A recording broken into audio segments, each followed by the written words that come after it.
Pastor Chris. This is Laz, and this is my 5-minute video for the Bandlab exam.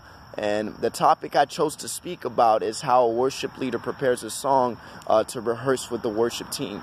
And Pastor, I do ask that you forgive me for this darkness over here.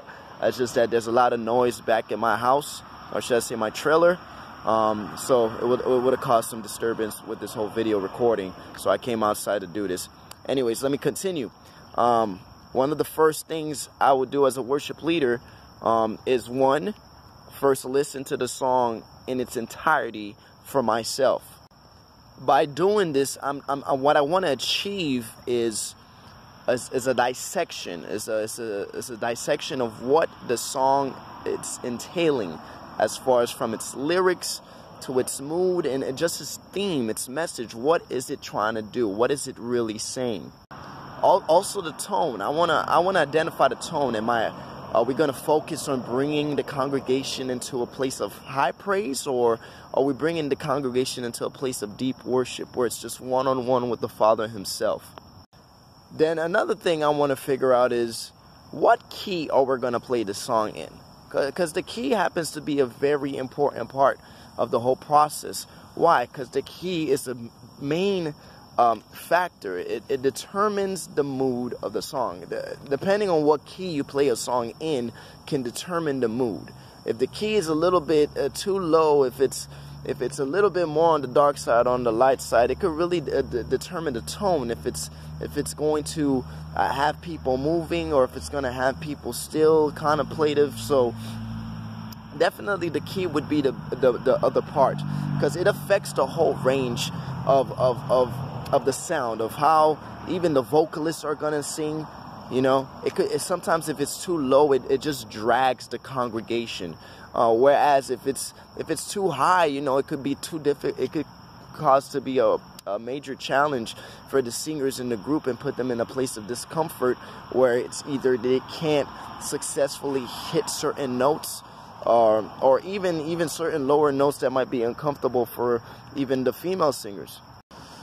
Also, another thing is, through even listening to the song for myself, I wanna see what are going to be the roles being played here. Like, how many instrumentalists do I need on the stage with me, on the platform with me? Like, what sort of instruments are we going to need? Are we going to need an acoustic guitar, an electric guitar? Is a piano going to be necessary here? And if so, a piano, is it actually going to be E grand, or is it going to be an electric piano, or are we just going to go in with a pad, a synthesizer? So I got to figure out what instruments are going to be necessary, or even required, or just how are we going to make this happen? And not only that, it even gives me a place to really see what we can subtract and what we could add into the mix.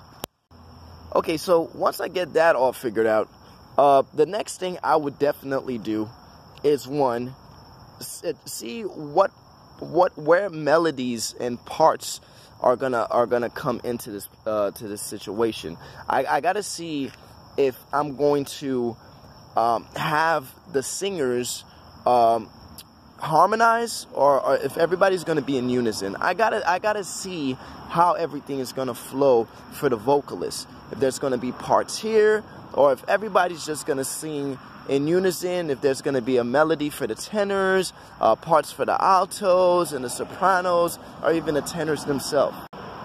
Okay, so once we have this figured out, I would definitely allow the team to hear the song, to hear exactly where we're about to get ourselves into. That way they have an idea of what their responsibilities are going to be, and not just the singers, but also the instrumentalists, what exactly their roles are going to be for each song. And once this is taken care of, then I would definitely break up the instrumentalists from the singers, and separate each section, the sopranos, the altos, the tenors, and have each section practice their part, practice what they're going to be responsible for.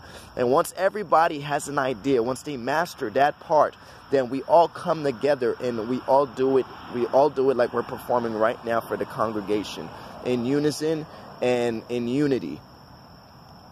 So, from my knowledge and what I've seen, and this is all I have to offer, Pastor Chris, thank you so much for everything you've done for us this semester, sir, this quarter, I should say. Love you and God bless you. Bye.